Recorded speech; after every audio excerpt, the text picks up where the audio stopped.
Welcome to the Veterinary Rehabilitation Podcast, where we aim to help fellow veterinary rehab therapists increase their knowledge and elevate their practice.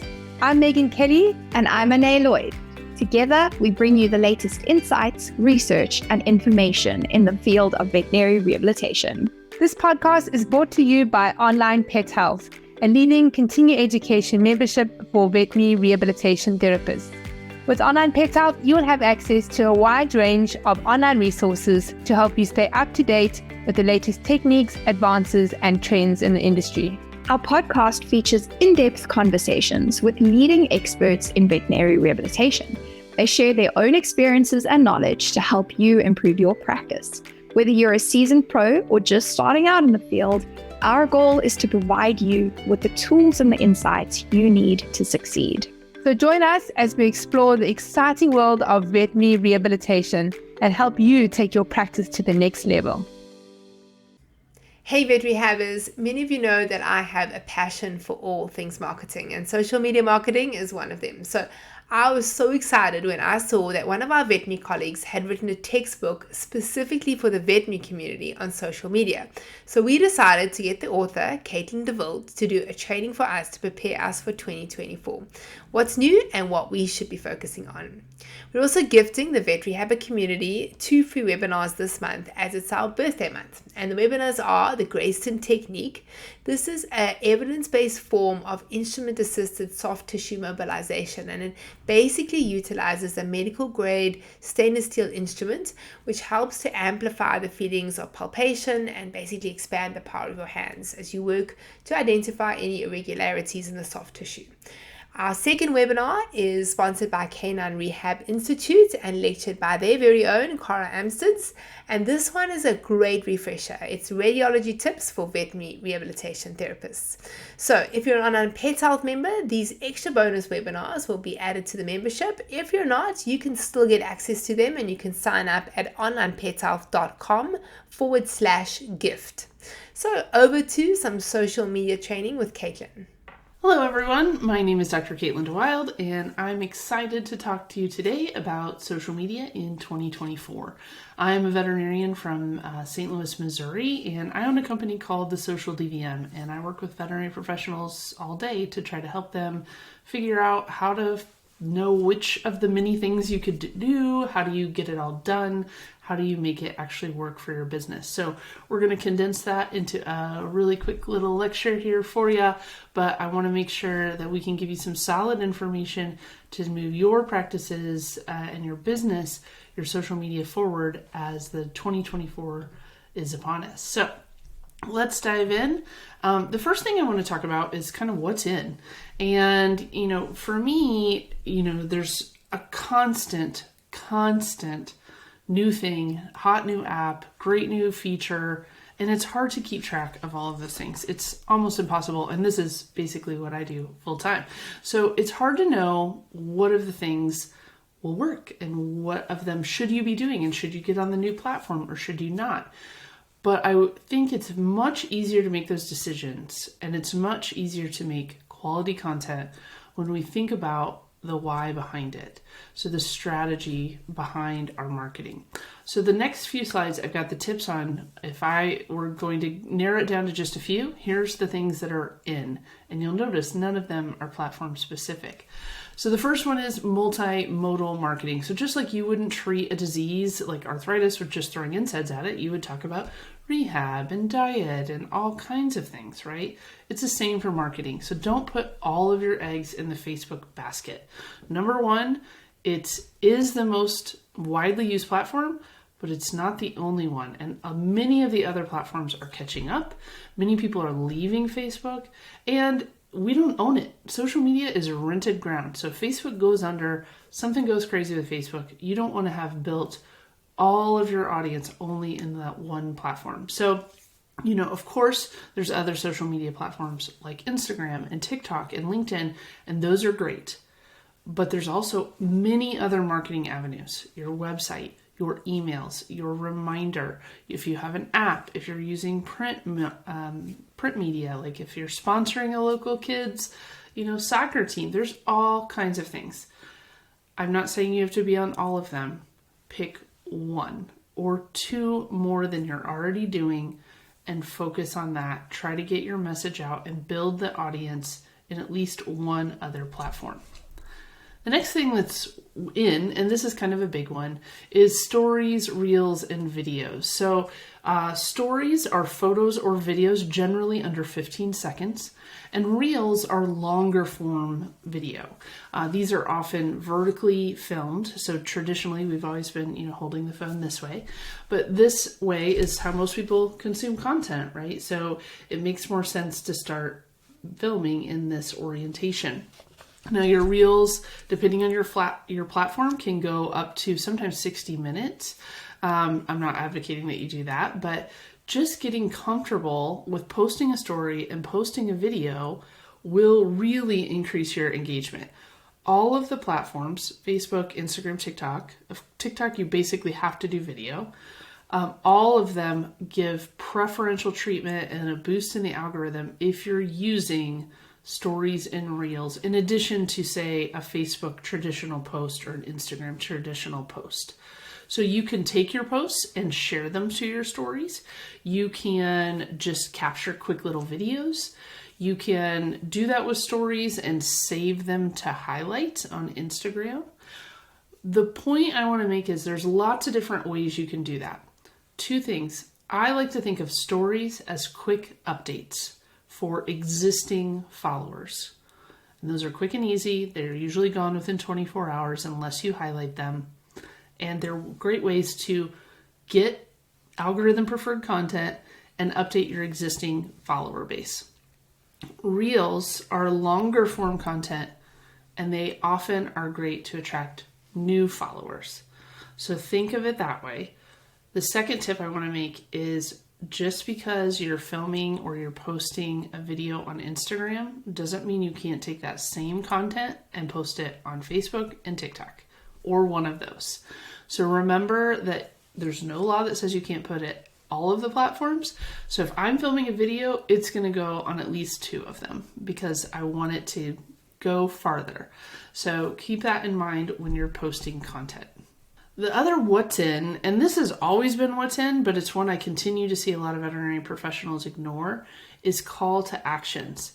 So you inspire them with your posts or your videos, but then you don't facilitate taking action. So you don't say, do this and click here. So always ending a post with a call to action statement and then a clickable link will drastically increase your actions of what you've wanted them to do, whether that's book an appointment, watch a video, sign up for something. They need to be literally led, because otherwise you're asking them to ignore and stop scrolling the most addictive platform in the world, shut it down, go to a web browser, find your site, find your website, find the business name that you have, and then find where they would take that action that post has inspired them to do. They're not going to do it. But if you give them that clickable link, they definitely are more likely to, and it makes it easier. So if you're ever trying to inspire someone to do something, typically this comes in the leave a review, book an appointment, sign up here kind of stuff. Be sure to put the link in the post. As I mentioned, video, you just got to get around it. And I put this in here. I debated taking it out because we already talked about video and like stories and reels, and that's true.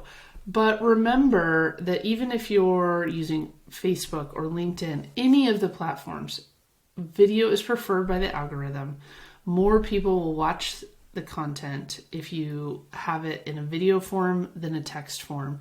But I know we're not always really great about getting video. And I put this in here because I wanted to remind you that animation counts. So if you have an animated video or you make an animated graphic in Canva, that counts as video.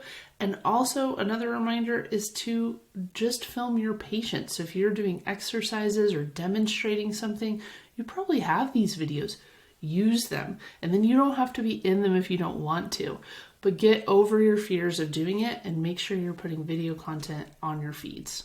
All right, and my last what's in is using tech to get it all done, because it's hard to do that, right? And I could give a whole nother lecture on the technology tools that are out there to help you get it done. But if you're experiencing a particular roadblock, like you're not coming up with ideas, or you can't get them scheduled the whole time, or you're not sure, how to store everything, and you're leaving some on your phone and some on this computer and some in the work computer, you've got to find a solution. And I guarantee you there is a technology service that's out there that will do it. My favorites are Canva, because you can add your colors and your logo and your font so everything is clean, consistent, and it stores everything graphically for you. You can make folders for different, team bios, or just logos, or, if you have rehab exercises or patient features, you can recreate and resize with Canva, and it's always going to be nice and clean and branded to you. ChatGPT is another total lifesaver. I use it every day to help me come up with social media captions, respond to online reviews, help create content calendar ideas. Honestly, I don't 100% trust it, but I use it as a springboard to get me started and to move the ball forward. Buffer, Planoly, Later, Hootsuite, Agorapulse, there's a million of them out there. These are social media scheduling tools. If you're scheduling content to Facebook and Instagram, you are better to just use Meta Business Suite. But if you're using any other tools, so if you're, say, using Facebook, Instagram, and TikTok, or Facebook, Instagram, and your own LinkedIn, you need to be investing in a social media scheduler tool, which will allow you to post that content to multiple platforms in one fell swoop. You can still customize it for the platform if you need to. I personally like Buffer because you can actually build a library of content. So if you spend, a couple hours one day and get a bunch of stuff done, you can actually just put it all in there and it's in your Buffer. And if you don't have other content, it'll put something out. So it keeps your content safe, and it keeps your platforms running nicely. But there's loads of different platforms out there. Find one that works for your budget and the platforms that you want to use. Final tool is Google Drive. I also am in Google Drive and Google Docs every day. The reason for this is I can save everything into my Drive. I can share it with my team. They can access it, anything that I put in the Drive. I have it organized by, projects, but I can get it on my phone, my computer. If I go to the clinic, I can get it there. Everybody basically knows how to use this now, so it makes sharing content super easy, and it makes sure I don't lose any of it, which is also important. So, okay, so now let's talk about what's not in, what's out, what should you be getting rid of? And again, gotta focus on that strategy. Keep that at the top of mind. So I've kind of already talked about this one. Don't put all your eggs in one basket. Don't only use Facebook. Get rid of that single-minded approach. The second thing to not do is to post without purpose. When I start working with clients at the Social DVM, about half of them, I'll say, so why are you using social media? And they'll say, because you're supposed to. And that's not a good reason. That's why they're working with me, but that's okay, because you really need to spend that time to figure out what is your why? What is the reason for all this effort and work? Is it to get new clients? Is it to get more utilization of services that you have with the existing clients? Is it to hire applicants? Is it to hire more people for your team? Is it to get more reviews? There's 100 different whys, and they may change, and you may have multiple. What's the why for my business might be different than yours, but it's important to know what that why is. So if you're really confident in that, when you're posting something, if you're just like, oh, I gotta post something, and you're just throwing content out there, if it doesn't help you achieve your why are we doing that, right? That's a waste of time and energy, especially if that's the only content you've got out there. Now, I do like to share content and put some fun stuff out because cat memes, right? They're totally awesome. But keep that to under 30%. 70% of your content should be reinforcing bonds with your existing followers and getting them to do something that helps your business. And you got to keep that at top of mind. The next what's out is to ignore the online reputation platforms. Even if you don't use social media, I bet you have a Google review or a Yelp or a Nextdoor or whatever review platform is popular in your neck of the world. but I guarantee you there's some of them, and there are people talking about your business online. So be sure that you have at least claim those platforms. So a lot of people will say, I don't want to deal with Yelp, I don't want to deal with Google reviews, so I'm just not going to claim the account. And that's a terrible idea, because if you don't, you have no control over the information that is presented, and all of those services will glean it from wherever they can find it on the internet. It may not be right, but that's what they're going to go with. The photos that represent your practice, and think of how visual people are. The photos that are representing the work that you do are going to be photos that your clients have posted or somebody that's posted, and maybe they weren't happy. So it might not be a good photo. And third, you're not going to get notified when they leave you a review. So unless you're checking every day, you may not even have the opportunity to respond for weeks, and you can't respond without the access. So if you need to defend your business, or you need to right a wrong, or work it out, whatever it needs to be, maybe celebrate the wins, you have to have access to those platforms. So whichever of these platforms are popular in your area, I would just start searching for your business and see what review platforms you come up on. I would encourage you to claim the business owner account, fill it with as much good information as you can, and start working to get more reviews. As an industry, I feel like we spend all this time worrying about a bad review, but we don't do anything to encourage good reviews. And really, a 1-star review doesn't matter if you've got 30 good ones. So trying to build that up and soften that blow, because we can't stop online haters, but we can sure minimize their impact if we've got 50 other people that are like, that business is awesome. So work on that and make sure you're taking advantage of those online platforms. The next out is not recognizing that marketing takes time, and it is a marathon.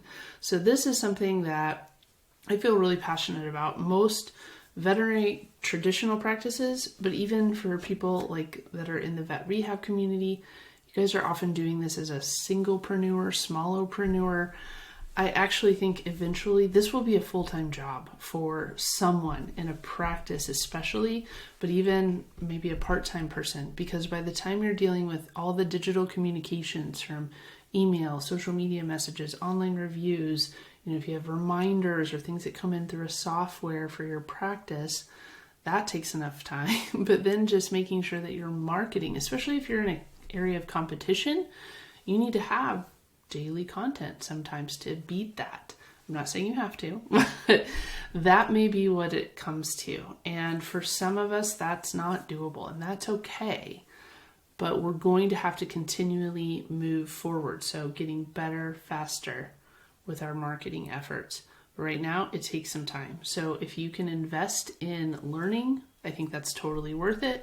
If you can invest in those softwares that I talked about that will help save you time, that is a worthwhile investment, because you're going to continually come up against not having enough time for this.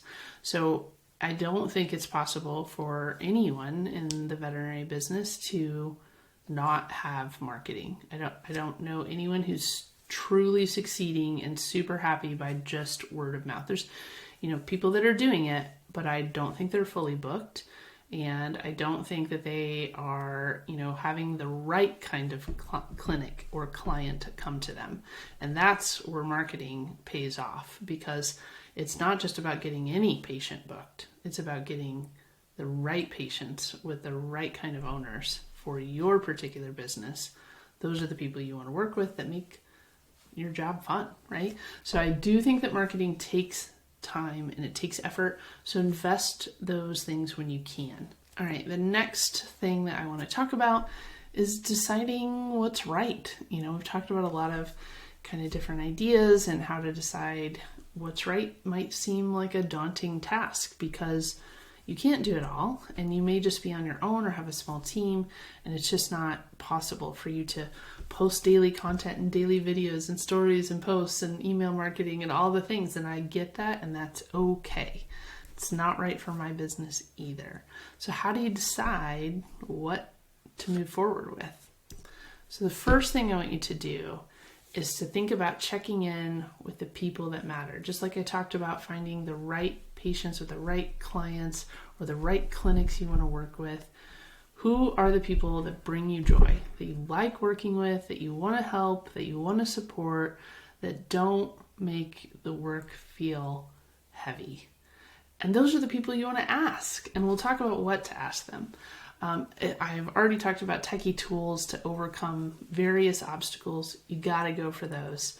And then how do we decide about the future? Because there's probably more new platforms coming. How do we decide? So the first thing I want you to do, again, go really far back. What's your business's why? Don't market for all of the reasons. Market for the ones that matter to you. And what somebody is listening to this in one household, and somebody is listening to this in another car or wherever, you might have totally different things. And that depends a lot on the kind of work that you do, the kind of work you want to do, your certifications, your team, maybe even your geographic area, depending on if there's a lot of competition. So you need to think about, why would marketing help? Is it revenue? Is it loyalty? Is it repeat customers? Is it hiring? Whatever it is, pick those, because that will help you decide what stays and what goes. If you're not hiring, maybe LinkedIn isn't where you spend any time, right? If you hate video, TikTok isn't for you. If you are really looking to connect with people who are really into their pets, Instagram might be it, because those are people that have Instagram accounts for their own animals, right? So whatever it is, it will help you kind of come up with narrowing your focus on both the platform and the type of content that you're posting. So think about that. Think about those right clients. So who are the people that are really worth it, that you see on the books and you're like excited about, right? So think about those people, think about your why. And then also, if you can, if you've been doing this for a little bit, I would encourage you to build your VIP list. And in a traditional practice, I used to call this the Christmas card list. But the people that are, always valuable to the practice or to the business. And you may be new, or you may have a smaller business. You maybe don't have a huge list. That's okay. Even 10 or 20 would be fine. But I want to think about the people that actually use the services and spend some money. It does not mean the ones that spend the most money, because sometimes those are not the best clients, right? But the ones that come and spend money, the ones who follow your recommendations, they're compliant on either the medications you've recommended or the services you've recommended or the exercises you've recommended. They're doing the work on their end to keep their pet healthy. The ones that your team likes.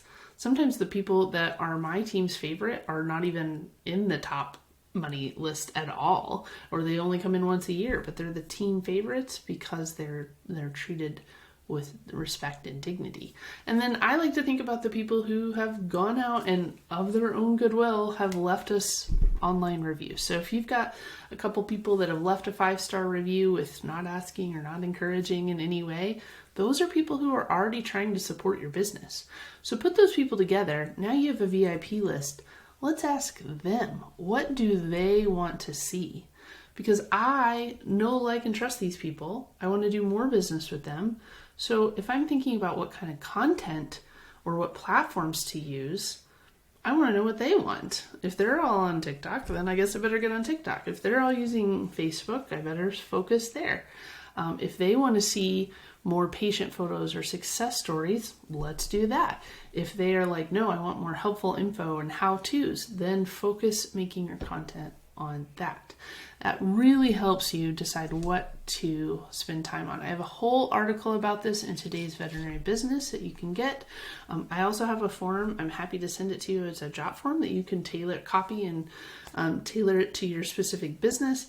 But asking them, sharing, and sometimes I will also share this on the business social media. Maybe you don't have a huge VIP and you just kind of want to get other people's opinions too. Put it out there and let people tell you.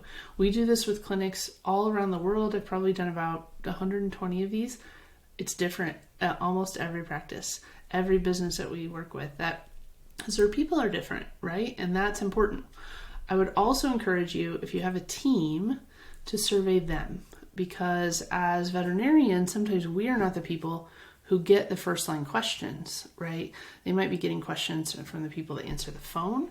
In a traditional practice, they're probably getting them with the technicians that come in before the doctors. But if you're not answering the phone and the one that's solely responsible for communicating, I would ask the rest of your team, because they're probably getting questions on repeat that you could answer with social media content or marketing content. So maybe a blog or a video or a social post or an infographic. And that would ultimately save your team time, right? They would also be like, oh, hey, we have a great video from Dr. DeWilde about that very topic. Let me send it over to you. Save them time, give clients the information that they want, and that will be rewarding. The team will love it too. But another reason to do this is because you want your team to be proud of the work that they're doing, and you want them to share with their networks what they're doing.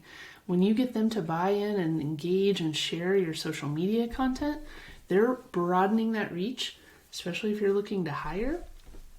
This is a great way to get your name out there and really get more credibility because it's being shared by their team. So super important there.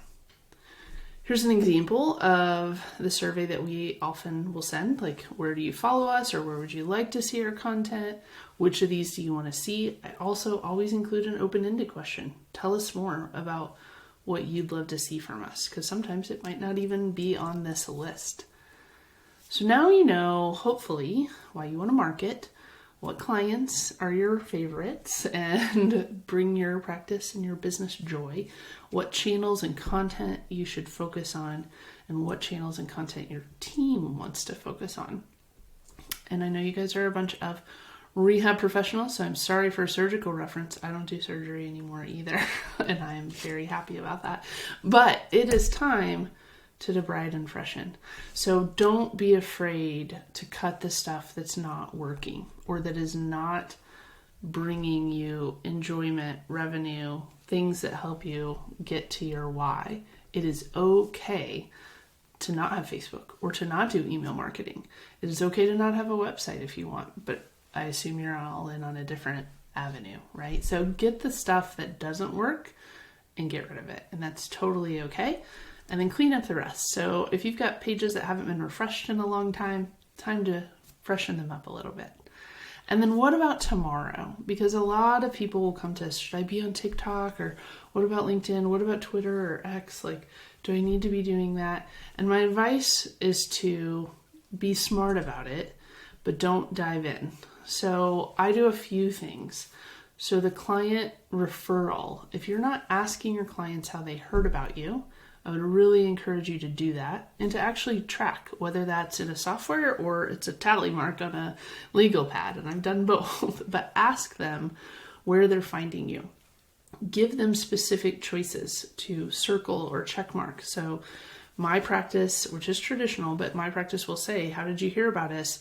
Word of mouth, Facebook, Instagram, Nextdoor, Yelp, Google, whatever all the choices are, because otherwise if you leave a blank line, they will write online and that doesn't help you narrow it down. So give them specifics and then actually track it for 3, 6, 12 months so that you know what's working and what's actually bringing people in the door or making those appointments with you. We talked about that VIP list and your team. Check in repeatedly. Like, I'm not saying spam them all the time, but maybe every 6, 12, 18 months, revisit that, because maybe they've shifted. Maybe they've gotten rid of Instagram and now they're on whatever platform is next. It depends, but check in with them on a regular basis.